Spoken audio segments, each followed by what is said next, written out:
Assalamualaikum warahmatullahi wabarakatuh. Saya Sarvina Fitri Rizky dengan NIP 19890506 2019-03-2025. Saya saat ini terdaftar sebagai dosen asisten ahli di Departemen Arsitektur Fakultas Teknik Universitas Syakwala. Saat ini saya akan menjelaskan terkait mata kuliah Azas dan Metode Perancangan Arsitektur 1 yang menjadi mata kuliah inti pada Departemen Arsitektur. Mata kuliah ini memiliki bobot 2 SKS dan merupakan kelas teori. Dan capaian pembelajaran mata kuliah ini yaitu dapat memahami dan menerapkan proses perencanaan dan perancangan arsitektur dan bentuk secara terpadu yang berkenaan dengan aspek manusia dan konteks lingkungan. Kemudian dapat menganalisis teknik perancangan dan pengembangan konsep serta prinsip-prinsip dasar pemikiran perancangan. Dan yang terakhir yaitu dapat memahami dan menerapkan teori, metode, prosedur, dan proses desain pada perancangan arsitektur. Mata kuliah ini memiliki kriteria penilaian yaitu sebagai berikut: tugas 1 15%, tugas 2 15%, tugas 3 15%, tugas 4 20%, UTS 15%, dan UAS 20%. Pada pertemuan 1 dikhususkan untuk memahami proses perancangan arsitektur secara umum. Pada pertemuan kedua dan ketiga, mahasiswa diberikan pengetahuan terkait prinsip-prinsip perancangan dalam arsitektur dan pendekatan-pendekatan yang perlu dilakukan dalam proses perancangan. Ini termasuk ke dalam prinsip-prinsip perancangan arsitektur, yang berupa bentuk dan skala, fungsi, estetika, unity, dan ekspresi. Kemudian pada pertemuan keempat, mahasiswa akan diperkenalkan dan diberi pemahaman terkait dasar-dasar dari perancangan arsitektur mengenai bentuk, ruang, dan skala. Selanjutnya, pada pertemuan kelima, yaitu memahami fungsi bangunan dan fungsi ruang. Lalu pada pertemuan keenam, mahasiswa diperkenalkan dan diberi pemahaman terkait estetika dan arsitektur dan penerapannya di dalam bangunan. Selanjutnya, pada pertemuan minggu ke-7 dan ke-8, mahasiswa diberi pemahaman dan mempelajari analisa tapak atau site dalam suatu proses perencanaan dan perancangan. Lalu minggu ke-9 merupakan jadwal UTS. Lalu minggu ke-10 kembali dengan materi memahami dan mempelajari analisa kegiatan dan perilaku manusia dalam suatu fungsi bangunan.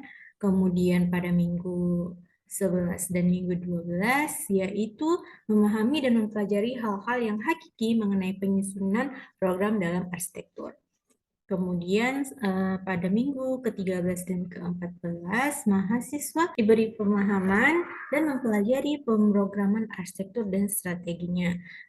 Di dalam materi ini akan disampaikan mengenai pengertian dan peranan penyusunan program, kemudian proses penyusunan program, metodologi penyusunan program, serta skema penyusunan program, dan yang terakhir adalah skema penyusunan program bangunan serta strategi perancangan. Kemudian pada minggu ke-15, mahasiswa diberi pemahaman dan mempelajari ide konsep dalam arsitektur. Lalu selanjutnya di minggu terakhir yaitu UAS. Metode pembelajaran pada mata kuliah Azas dan Metode Perancangan Arsitektur 1 ini melibatkan 1. Ceramah, 2. Interaksi, ketiga, presentasi dan tanya jawab. Azas dan Metode Perancangan Arsitektur 1 ini merupakan mata kuliah yang signifikan di dalam Departemen Arsitektur Universitas Syakwala karena adalah mata kuliah pertama yang mengajarkan mahasiswa untuk memiliki runutan atau proses perancangan sebelum menghasilkan rancangan. Hal ini akan dipakai senantiasa di setiap semesternya, bahkan hingga tugas akhir.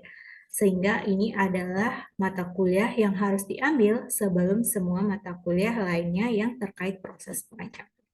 Berikut adalah cuplikan kuliah dengan materi penyusunan program perancangan dalam desain arsitektur. Sudah bisa dilihat screen-nya? Sudah, Bu. Sudah, Bu. Ini sudah familiar ya, misalnya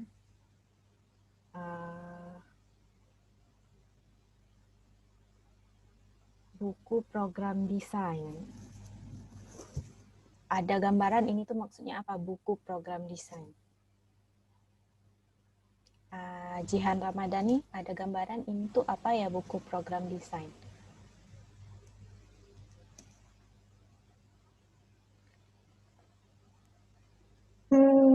Buku-buku yang nanti berisikan desain-desain yang menjadi referensi apa yang kita akan buat ke depannya, Bu. Yang berarti yang kamu rencanakan ya? Iya, Bu. Ya betul ya. Jadi ini buku program desain ini nantinya terbentuk dari lembaran-lembaran isi perencanaan atau programming desain kalian seperti itu ya. Jadi memang nanti akan sangat banyak berisi tentang analisa-analisa. Terus kartu kontrol asistensi ini juga udah pada tahu ya. Ini kartu kontrol asistensi ini supaya dosen tahu bahwa kalian aktif asistensi, dan di situ ada kolom yang nantinya seharusnya kalian isi gitu secara detail apa aja masukan dari dosen. Jadi kalian ingat dan dosen tidak perlu berkali-kali berulang-ulang menyampaikan apa yang harus kalian lakukan gitu ataupun masukan-masukannya. Jadi progresnya itu lancar dan cepat seperti itu ya. Nah, kemudian seterusnya. Oke, saya share dulu ke ruang chat agar saya tidak lupa. Oke, sudah terkirim. Ada pertama terdiri dari lembar-lembar perkenalan proyek yang diselesaikan. Terus lembar-lembar preseden proyek sejenis. Sudah tahu apa itu artinya preseden? Iqbal Akhir Ramadan?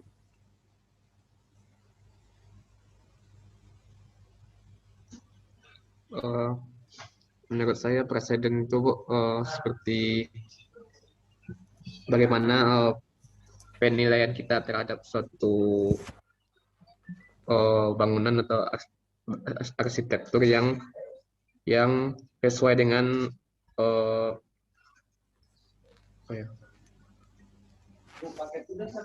Udah pernah dengar presiden atau udah pernah Pak Muslim sudah pernah ya? Oke. Oke, saya lanjutkan. Terima kasih. Itu presiden itu proyek-proyek yang sudah ada yang kita pelajari seperti itu. Jadi kita pelajarinya untuk apa? Nah, di sini ada aktivitas yang terjadi, catat pengguna yang terlibat, sequence atau tahapan aktivitas, kebutuhan ruang dan sebagainya seperti itu. Ini untuk membuka hasanah kalian gitu, membuka pikiran kalian. Jadi mungkin ada hal-hal yang misal disebut dengan mall seperti itu ya, kalian merancang mall, terus memang pada sehari-harinya kita sudah bisa dibilang mengetahui mall itu apa seperti itu ya. Tapi kalau ketika kita mempelajari preseden dengan secara detail, kita jadi lebih tahu lagi gitu secara detail. Misalnya sebenarnya mall itu butuh ruang ini aja, ini loh gitu. Jadi tidak sedangkal yang kita tahu seperti itu. Lalu kemudian ada lembar-lembar data empiris. Nah, data-data empiris itu seperti yang sudah disebutkan tadi, pengguna, terus jumlah pengunjung, kebutuhan ruang, terus besaran ruang, data-data furnitur yang dibutuhkan. Jadi banyak ya. Jadi silahkan download ini file yang sudah saya kirim melalui chat tadi, dan itu jangan sampai hilang ya. Jadi ini nanti sampai kalian tamat di tingkat akhir pun inilah yang kalian lakukan gitu. Inilah yang kalian sajikan di dalam tugas-tugas studio kalian sampai tugas akhir pun gitu. Jadi berisi tentang dari awalnya ini mata kuliah apa, perkenalan dan sebagainya, sampai terakhir lembar-lembar site. Nah, ini masih ada sambungannya ya, belum ada dan ada tema arsitekturnya juga. Oke, semua tahap ditampilkan pada buku program perancangan. Karena di sini kan kita berdiskusi ya sama dosen pembimbing juga gitu. Jadi media kalian pakai itu, buku programming itu, maksudnya adalah bagaimana kalian mencatat ide kalian. Kalian memperlihatkan ide kalian di situ, seperti itu. Jadi tidak ada yang terlupa. Nah, ya. Kemudian semua ide yang akan diaplikasikan hasil dari studi literatur dan preseden catat pada tabel konsep. Tabel konsep ini maksudnya adalah kalian bisa menggunakan tabel untuk kemudian kalian catat setiap ide-ide kalian gitu. Misalnya untuk bagian apa ya, lantainya gitu. Lantainya kalian idenya mau buat seperti apa sih? Misalnya playful color gitu. Terus materialnya apa-apa aja. Nah, bedanya sama buku programming ini, kalau tabel ini kan udah langsung ke list-list apa yang kalian mau desain gitu kan. Jadi bisa langsung kalian terapkan nanti dan tidak lupa juga gitu. Dan tidak lupa ketika kalian sudah mau memindahkannya ke dalam bentuk gambar seperti itu. Oke, ada yang mau bertanya sampai sini?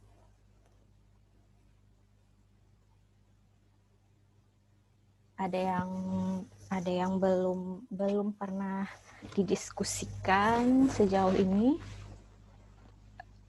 terkait isi di dalam ini file ini?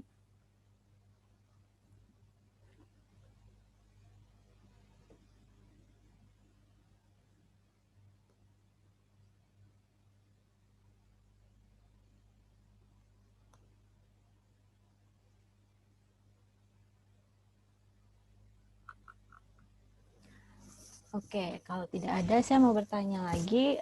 Sebelumnya dengan Pak Muslim sudah apa aja nih yang didiskusikan? Pengguna ya kan? Terus apa lagi?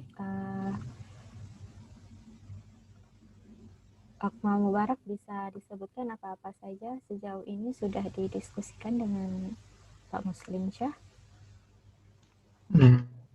Ya Bu, sejauh ini yang udah didiskusikan sama Pak Muslim itu masih fokus ke perancangan dan perencanaan. Untuk yang bagian kayak tadi misal program perancangan studi presiden itu udah pernah dibahas sama Pak Muslim di perencanaan, tapi nggak detail gitu Bu, masih misal identifikasi masalah ataupun referensi masih gitu-gitu Bu, belum secara detail. Oke, terima kasih. Nah, di sini kalian baca dulu ya. Saya beri waktu 10 menit, memang baca dari awal sampai akhir ya. Semua tabelnya di tahap isi dan penjelasan ya. Nanti ketika ada pertanyaan, silakan diajukan pertanyaannya. Oke, 10 menit saya berikan waktu. Kalian boleh leave dulu, nanti bergabung lagi ya, karena kita juga harus membuat link baru karena ini bukan versi yang pro, jadi kita ada running out of time. Oke, silahkan. Saya ini dulu ya, tutup dulu. Nanti 10 menit lagi, jadi kira-kira 8.40 ya. Oke, setuju?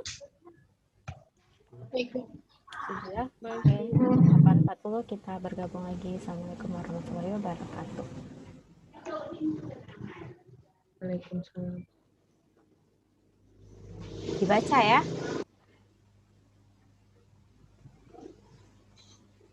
Demikian cuplikan penyampaian materi terkait program rancangan desain arsitektur yang kemudian pada minggu selanjutnya diikuti dengan proses tanya jawab atau diskusi antar mahasiswa dan saya untuk membahas sejauh mana mereka telah mengaplikasikan ilmu-ilmu pada program desain yang telah mereka dapatkan pada tugas perancangan mereka.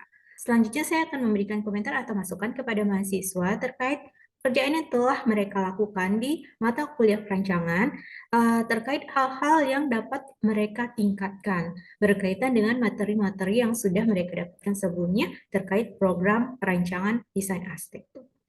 Berikut cuplikan videonya. Nah, ini ya. Jadi kemarin sudah kita lihat sampai bab site.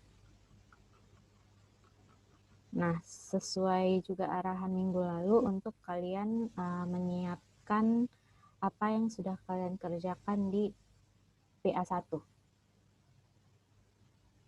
Ya kan? Kita mau lihat pekerjaan kalian, jadi kita bisa melihat sejauh mana kalian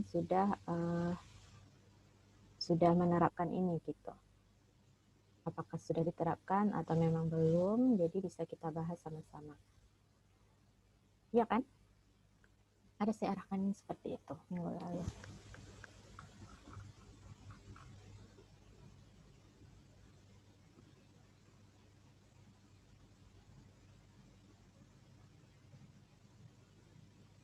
Yang belum menyiapkan bisa silakan disiapkan. Yang belum menghidupkan kamera bisa menghidupkan kamera. Menghidupkan kamera berarti memang hadir ya di ruang kelas.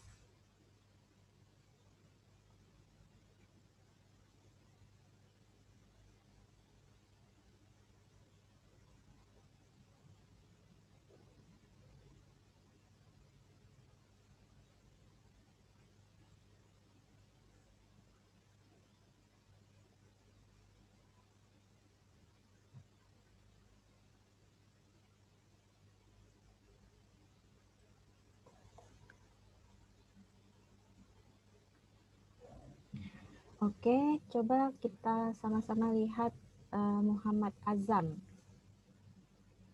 Muhammad Azam tidak terlihat. Muhammad Azam hadir nggak nih?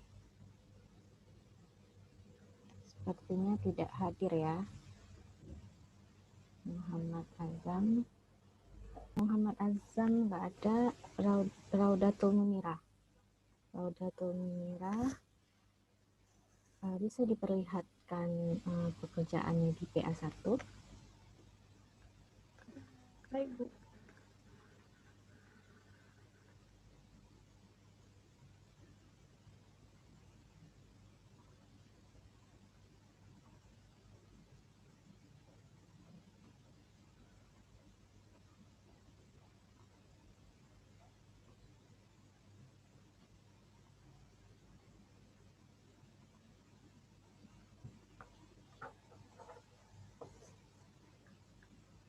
Bu, permisi saya foto sebentar, Bu ya. Atau ditunjukkan aja? Baik. Ini lembaran pertamanya, Bu.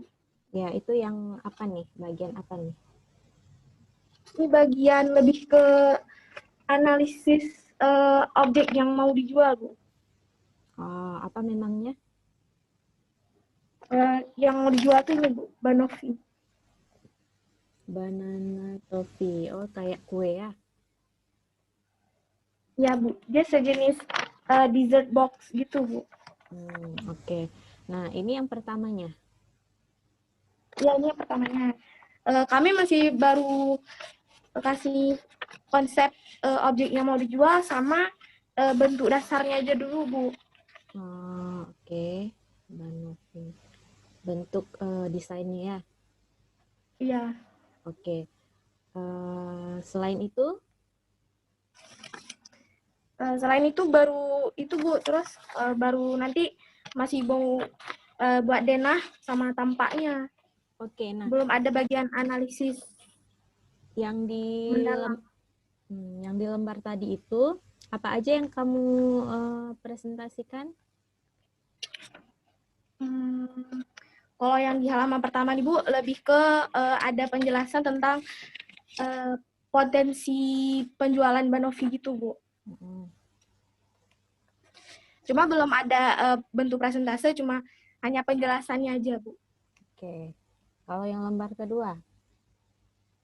Kalau yang lembar kedua lebih ke konsep desainnya, Bu. Ya, apa aja yang ditampilkan?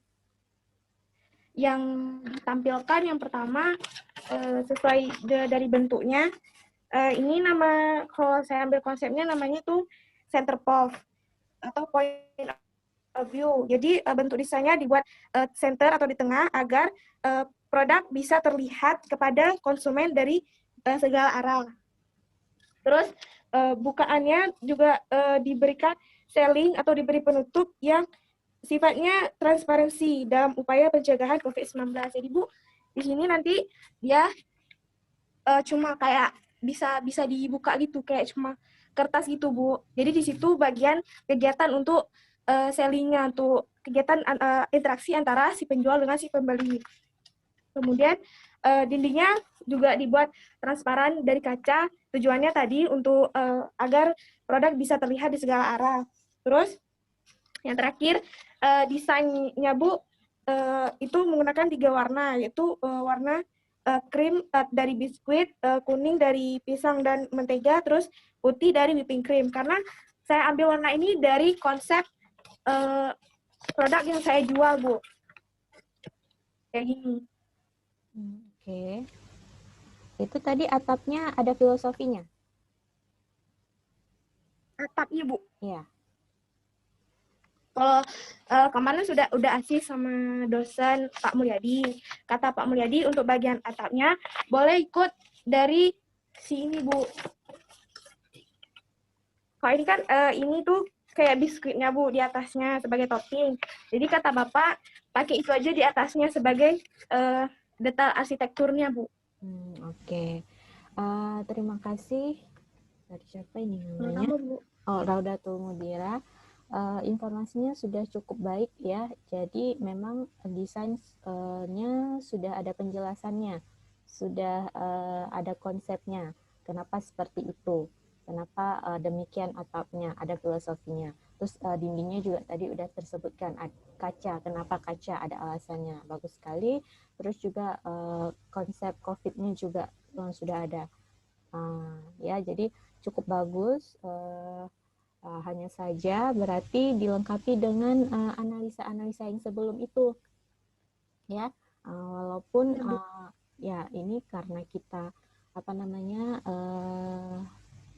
memperlihatkan bagaimana cara berpikir kita, semua yang kita pikirkan harus kita masukkan ke programming gitu, buku programming. Jadi termasuk juga nanti berapa luasannya gitu ya. Jadi ada dimasukkan semua analisa-analisa yang sudah kita pelajari.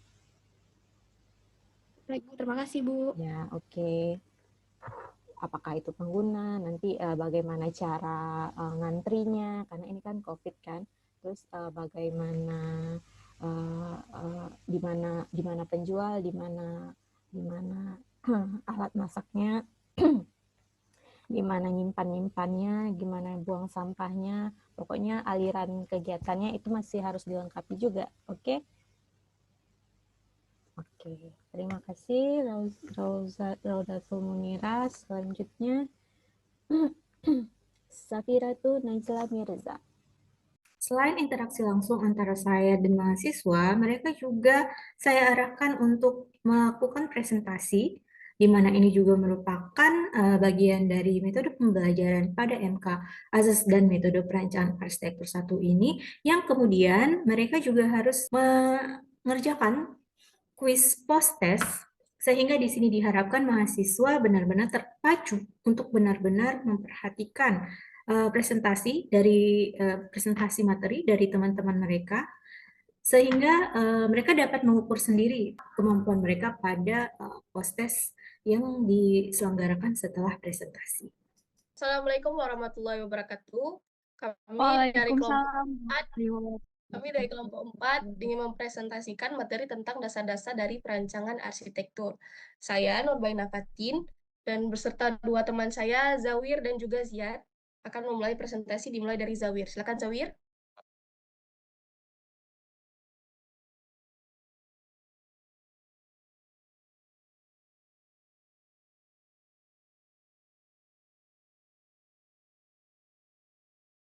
Pengertian bentuk dalam arsitektur. Bentuk merupakan sebuah istilah inklusif yang memiliki beberapa pengertian.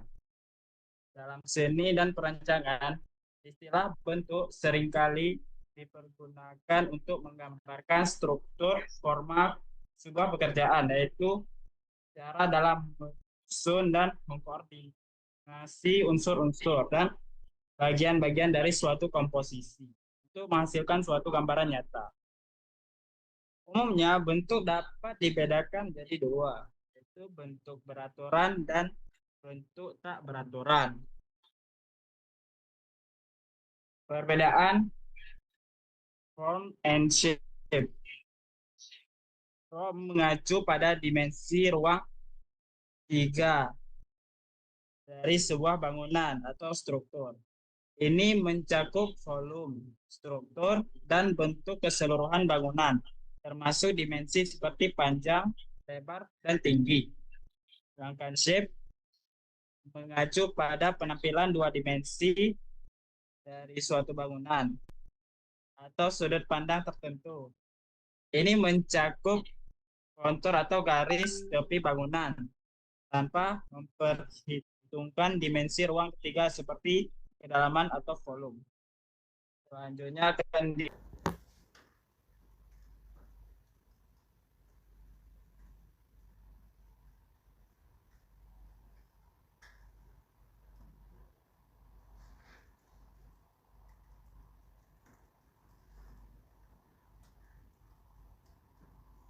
Demikian video ini, saya mengucapkan terima kasih.